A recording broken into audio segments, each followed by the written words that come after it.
Yo, what's up mga koys? Another day, another vlog na punta. Kaya tara, samahan niyo ako sa aking daily vlog.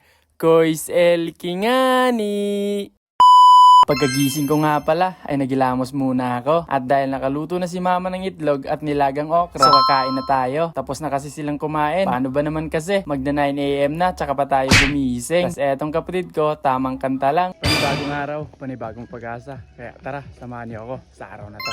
At di ko pa pala nasabi sa inyo, etong mga klase ko ay gustong gumala dito sa lugar namin. Kaya dito, kukuha muna kami ng mangga. Pagkatapos ay buko naman. Kaya eto, may nakita na tayo. Mga 10 lang siguro yung kukunin natin. Kinunan lang namin ng tubig para ilagay sa lalagyan. Sa silang dalawa naman ang taga-kiskis para sa laman ng buko. Saktong lambot nga pala tong laman ng buko na nakuha ko. Pagkatapos ay syempre lalagyan natin ng condense saka biscuit. Igo lang para madagdagan naman yung tamis. Dito magal ay pupunta na kami doon sa bugtong bato. Shoutout ko na pala tong klasiko na si Dexter at Benz Austin. Dito na pala tayo at medyo high tide ngayon. Kami lang pala ang nandito. At hindi naman masyadong mainit kasi may mga kahoy naman. Eto yung view. Talagang mapapahigop ka talaga ng buko. Sheesh! Sobrang linaw pa ng dagat. Kitang-kita talaga yung mga bato sa ilalim. Saktong-sakto lang talaga yung kinuha namin para sa mainit na panahon. Tapos naligo na rin kami. Pero ako yung nauna. Pagkatapos ay naglakad-lakad lang muna kami dito. At medyo low tide na nga sa mga oras na to. Pagkatapos ay doon namingwit kami. Eto yung nakuha namin. Meron pang maliit. Bali lalagyan lang natin to ng suka at asin.